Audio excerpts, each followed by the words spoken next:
श्री कृष्ण गोविंद हरे मुरारे, हे नाथ नारायण वासुदेव। नमस्कार, आप सभी का मेरे यूट्यूब चैनल पर स्वागत है। जो भक्तजन मेरी वीडियो पर नए हैं तो चैनल को सब्सक्राइब कर लें। मैं गीता से बोल रहा हूँ। गीता का दूसरा अध्याय 38वें श्लोक में श्री कृष्ण भगवान ने बहुत सुंदर बात कही, लेकिन लोगों ने यहाँ पर अपनी अपनी बुद्धि से क्या समझा है क्या नहीं समझा, वो उसकी बुद्धि पर निर्भर करता है।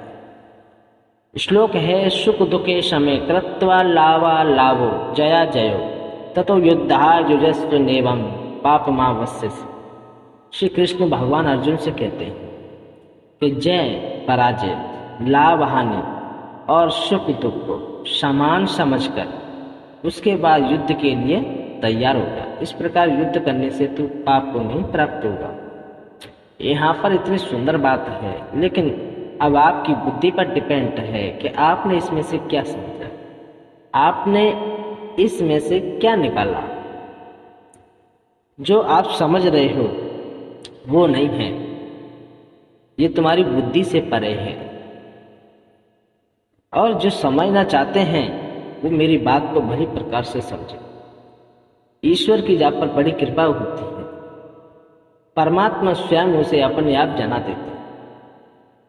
हम जैसे लोगों में इतनी सामर्थ्य कहाँ है कि इन ब्रह्म शब्दों को हम समझ सकें, क्योंकि हम लोगों की बुद्धि तामसी बुद्धि है, रजोगुणी बुद्धि है, लेकिन परमात्मा त्रिगुणातीत है, इन तीनों गुणों से परे है, इसीलिए वही जना सकता है।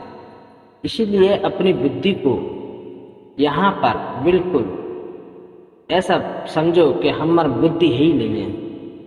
अपने आप को बिल्कुल ऐसा मानो जैसे कि हम कुछ जानते नहीं हैं, बस हम कुछ सीख रहे हैं। अगर सीखने के भाव से आप बड़े प्रेम से सुनोगे तो ही समझ में आ सकता है, अन्यथा आप अपनी बुद्धि लगाकर इसमें इन ब्रह्म शब्दों को समझोगे तो समझने में असमर्थ पाओ, क्योंकि हमारी बुद्धि से वो परे है।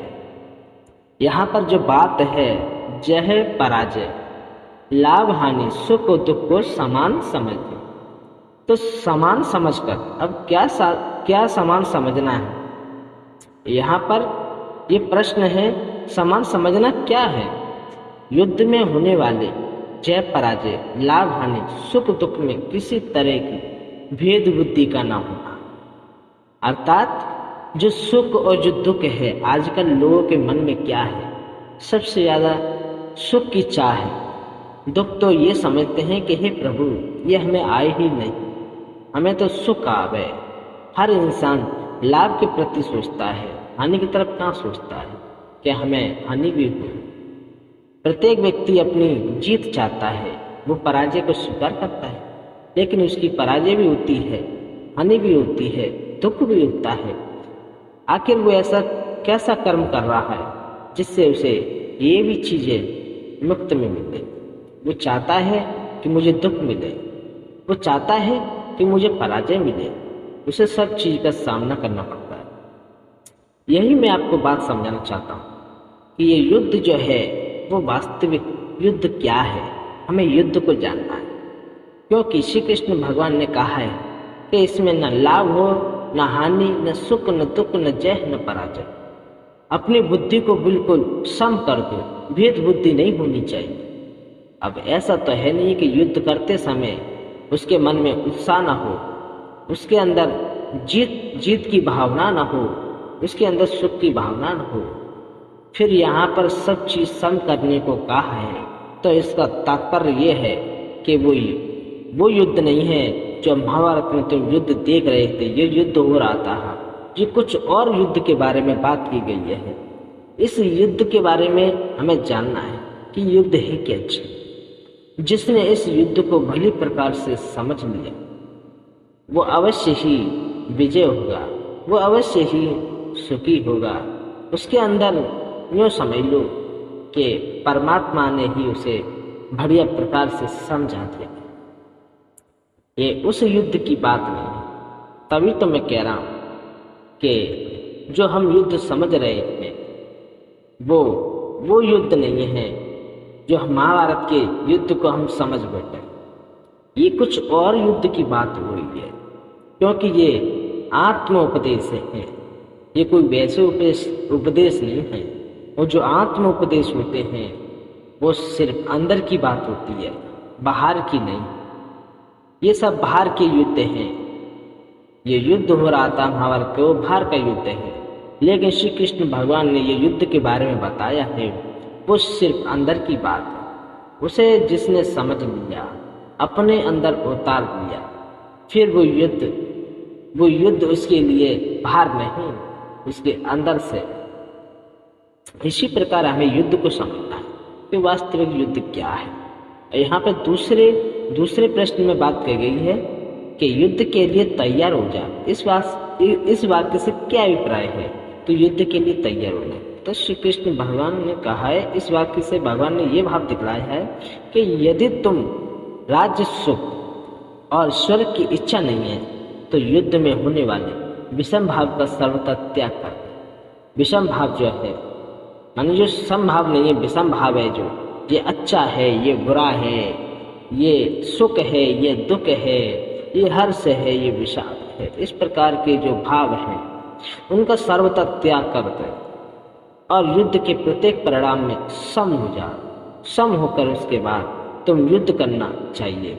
ऐसा युद्ध सदा रहने वाला, परम शांति को देने वाला है। यहाँ पर वो युद्ध नहीं, ये किस युद्ध की बात कर रही है? मैं आपको युद्ध के बारे में ही बतला रहा हूँ कि उस युद्ध को जानो जो वास्तविक युद्ध है। जो युद्ध है उसे आपने जान लिया तो बस फिर उसमें आपको किस प्रकार सम रहना है, किस प्रकार आप उस युद्ध में जीतोगे, उस युद्ध में आप जीतोगे या हारोगे। फिर ये सब बिल्कुल चीजें आपको छोड़नी है और सिर्फ आपको युद्ध करना है। युद्ध कैसे करना है और कैसा होना चाहिए वही इसमें बताया है कि सम होकर, न मुझे सुख चाहिए न मुझे दुख चाहिए, और दुख भी आए तो मैं सह लूंगा, सुख भी आए तो मैं सह लूंगा। सुख दुख, लाभ हानि, जय पराजय, ये सब विधाता के हाथ में है। हमारे हाथ में कुछ भी नहीं है। हमारे हाथ में सिर्फ युद्ध करना है। तो ये लोग युद्ध समझ रहे हैं, जो जैसा युद्ध समझ रहे हैं वो कमेंट बॉक्स में हमें लिखें, और हम आपको युद्ध के बारे में बता रहे हैं। जो युद्ध है वो सिर्फ अपने अंदर से बताए। हमारे अंदर भी शत्रु है। हमारे अंदर जो शत्रु है, जिन शत्रुओं से तुम युद्ध करोगे तो विजय अवश्य पाओगे।